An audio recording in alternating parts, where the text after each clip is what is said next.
औज़ुबिल्लाहि मिनश्शैतानिर्रजीम बिस्मिल्लाहिर्रहमानिर्रहीम नहमदुहु व नुसल्ली अला रसूलिहिल करीम। मैं हूँ मोहम्मद सलीम ख़ान न्याज़ी अपने यूट्यूब चैनल भोले बादशाह के साथ। आज मैं आपको अपनी तहसील अहमदपुर शर्किया के हल्का कौमी असम्बली नंबर 166 के मुतालिक मुकम्मल तफसीलात से आगाह करूँगा। ये हल्का अहमदपुर शर्किया शहर, उच्च शरीफ शहर, चन्नी गोट शहर और इर्द गिर्द के देहाती इलाकों को मिलाकर बनाया गया है। और इस दफ़ा जो इलेक्शन कमीशन ने वोटर्स की हदबंदी की है उसके मुताबिक पंजाब और सिंध में तो तकरीबन अब हर हल्का कौमी असम्बली का 10 लाख वोटर्स पर मुश्तमिल है। यानी इस दफ़ा कौमी असम्बली के हल्के में 10 लाख वोटर्स ने फ़ैसला करना है कि आने वाले इलेक्शन का फातेह कौन होगा।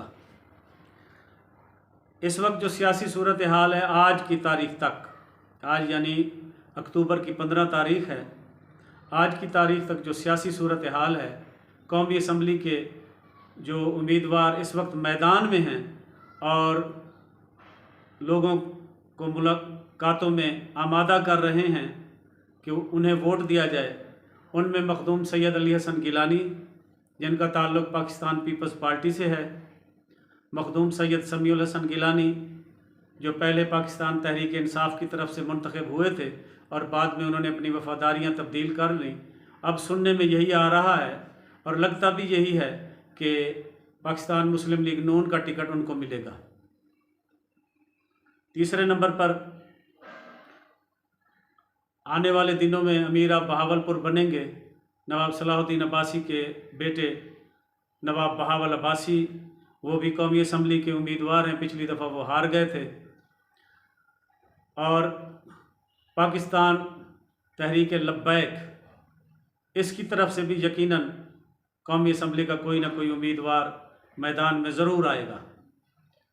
और अगर पाकिस्तान तहरीक इंसाफ पर ये जो बज़ाहिर आजकल सख्तियाँ और पाबंदियाँ दिखाई दे रही हैं ये ख़त्म हो गई, जैसा कि हुकूमती ओहदेदारान और बाख्तियार लोग अपने इजलास में, मीटिंग्स में, प्रेस कॉन्फ्रेंसेस में कह रहे हैं कि सब जमातों को आज़ादी होगी इलेक्शन में हिस्सा लेने की। अगर पाकिस्तान तहरीक इंसाफ को भी इजाज़त मिल गई इलेक्शन में हिस्सा लेने की तो यकीनन उनकी तरफ से भी जो उम्मीदवार कौमी असम्बली की नशस्त पर आएगा वो भी ताकतवर तरीन उम्मीदवारों में से एक होगा।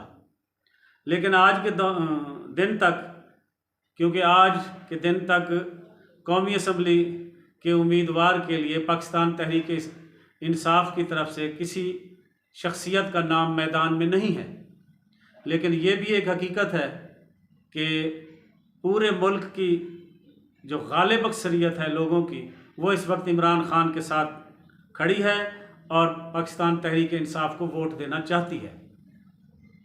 अब आने वाले दिनों में क्या होगा, क्योंकि लातदाद समझदार लोग, दानिशवर जो इन सियासी बारीकियों को भी समझते हैं, उनका कहना तो यही है कि आने वाले दिनों में इलेक्शन दिखाई नहीं देते। चाहे ये हुकूमती ओहदेदार कहते रहें ये इलेक्शन जो है वो नामुमकिन है, बल्कि आने वाले 2-3 सालों में, उनका तो ये कहना है कि आने वाले 2-3 सालों में इलेक्शन इस मुल्क में नामुमकिन है। अब अल्लाह जाने डाठा था अल्लाह थिया थीसी तो वो जो मेरा रब चासी लोगों के तई में गाली हो जन। तो आज के दिन तक जो ताकतवर उम्मीदवार हैं उनमें सर फहरिस्त अगर मैं कहूँ तो वो बिला शक व शुबा मखदूम सैयद अली हसन गिलानी है। मखदूम सैयद अली हसन गिलानी पहले भी कौमी असम्बली के मेंबर रह चुके हैं, पार्लिमानी सेक्रेटरी भी रह चुके हैं, इंतहाई अवामी शख्सियत हैं, फ़कीर मंश आदमी हैं। वो फूत फात उन्हें कह नहीं, सीधा सादा बंदा है, यारां दा यार है, ते तले ज़मीन ते बहाने वाला जवान है, जित जा मिल वने सजना दे नाल, भिरावां दे नाल, उथाई बहरां दे। और यही उसकी जो खसूसियत है उसको आवाम में मकबूल करती है, आवाम के दिलों में उसकी जगह बनाती है। इस वक्त सबसे मेरे ख्याल में जो ताकतवर उम्मीदवार है, अगर इस माहौल में कि अगर पाकिस्तान तहरीक इंसाफ मैदान में ना हो तो ताकतवर तरीन जो उम्मीदवार है वह मखदूम सैयद अली हसन गिलानी है।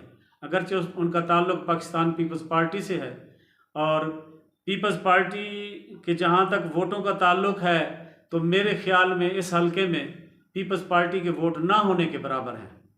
पीपल्स पार्टी अगर इस हलके में और इर्द गिर्द इलाकों में ज़िंदा और जावेद है, इसके झंडे लहरा रहे हैं और पीपल्स पार्टी के कायदीन का नाम लिया जा रहा है, तो वो सिर्फ मखदूम सैयद अली हसन गिलानी की वजह से है। दूसरे नंबर पर मखदूम सैयद समीउल हसन गिलानी हैं। वो पहले पाकिस्तान तहरीक इंसाफ में हुआ करते थे, फिर उन्होंने अपनी वफादारियाँ तब्दील कर ली, जिसका उन्हें बेहद सियासी नुकसान भी हुआ। और अगरचे अब उनको क्योंकि फ़ंड्स वगैरह मिल गए हैं फिर हुकूमत बदलने की वजह से, तो वो उन फंड्स की वजह से तरक्याती काम वो लातदाद करा रहे हैं गलियों में, महलों में, तो उनकी पोजीशन कुछ अब बहाल होना शुरू हो गई है। और इसके साथ साथ उन्होंने फिर अवामी राब्ते भी बढ़ा लिए हैं, लोगों के दुखों सुखों में शरीक होना, और इसकी वजह से भी अब वो मेरे ख़्याल में मुकाबले में आते जा रहे हैं। फिर उसके बाद अमीरा बहावलपुर हैं आने वाले दिनों के, नवाब बहावल अब्बासी साहब, इंतहाई मुअज़्ज़ज़ ख़ानदान से उनका ताल्लुक़ है, और पाकिस्तान की ममलिकत पर एहसान करने वाले जो चंद ख़ानदान होंगे उनमें से सर्रे फहरिस्त जो ख़ानदान है वो अब्बासी ख़ानदान है, उससे उनका ताल्लुक़ है। लेकिन अवामी लिहाज से उनके राब्ते ना होने के बराबर हैं। यानी ये जो पिछले 5 साल गुजरे हैं इलेक्शन ख़त्म होने के बाद, हालांकि वो दूसरे नंबर पर आए थे और लोगों ने उनको बेइंतहा वोट दिए थे, और कुछ लोगों को तो अभी तक ये शक है कि उनको हराया गया।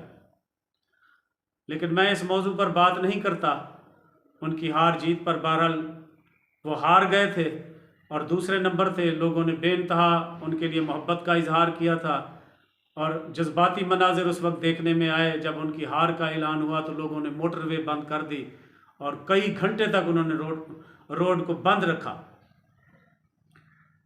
तो लेकिन फिर इसके बाद इलेक्शन गुजर जाने के बाद, क्योंकि हल्के में उनका किसी से राब्ता ही ना रहा सिवाय चंद उनके इर्द गिर्द जो दोस्त हैं, उनके जो मुअज़्ज़ज़ लोग हैं, उनके अलावा, तो फिर उनका जो अवामी मकबूलियत थी उसमें भी कमी आई।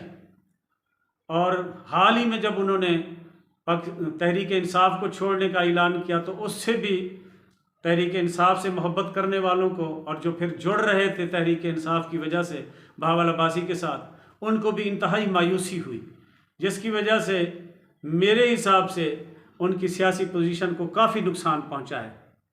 अब वो किस जमात की तरफ से इलेक्शन लड़ते हैं इसका मुझे इल्म नहीं है।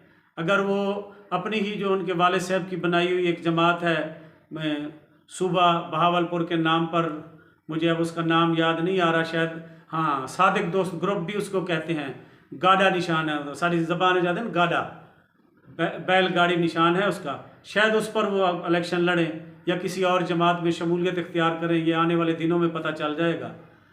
तहरीक लब्बैक भी इस हलके में अपने कदम जमा रही है। यकीनन तहरीक लब्बैक के रहनुमाओं ने अगर अपनी मेहनत जारी रखी और रोज़ रोज़ के एहतजाज से जान छुड़वा कर अपनी सियासी पोजीशन को मजबूत करने के लिए इस पर तवज्जो दी, लोगों से राब्ते रखे, तो आने वाले दिनों में तहरीक लब्बैक भी एक बहुत बड़ी मुअस्सिर सियासी क़ुव्वत बनकर उभरेगी। इस वक्त हमारी तहसील में मौलाना आशिक फ़रीद साहब भी एक वाहिद शख्सियत है जिसने दिन रात एक किया हुआ है तहरीक लब्बैक पाकिस्तान के लिए। ये नौजवान ऐसा जनूनी नौजवान है कि इसने अपनी जमात के लिए, मैं अब जितनी भी तारीफ़ करूं कम है।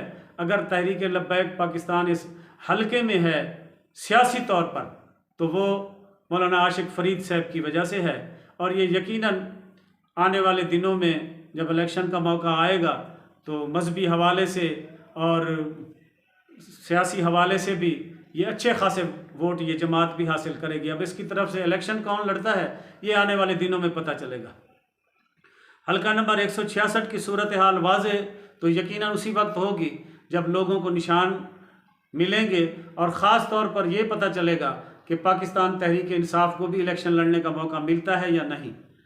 मेरी जो कैलकुलेशन है इस हलके की, मैं एक गरीब सियासी वर्कर भी हूँ और पिछले 40 साल से अपने इलाके के हकूक़ के लिए, अपने इलाके में बसने वाले गरीबों के हकूक़ के लिए आवाज़ बुलंद करता रहता हूँ अपनी हैसियत के मुताबिक। तो मेरी जो कैलकुलेशन है वो आने वाले दिनों में मुकाबला मखदूम सैयद अली हसन गिलानी, और अगर पाकिस्तान तहरीक इंसाफ को इलेक्शन लड़ने का मौका मिला तो पाकिस्तान तहरीक इंसाफ के उम्मीदवार के दरमियान होगा। अब कामयाबी का हुमा किसके सर पर बैठेगा ये इस हलके के वोटर फैसला करेंगे। बहरहाल ये दो उम्मीदवारों के दरमियान असल मुकाबला होगा।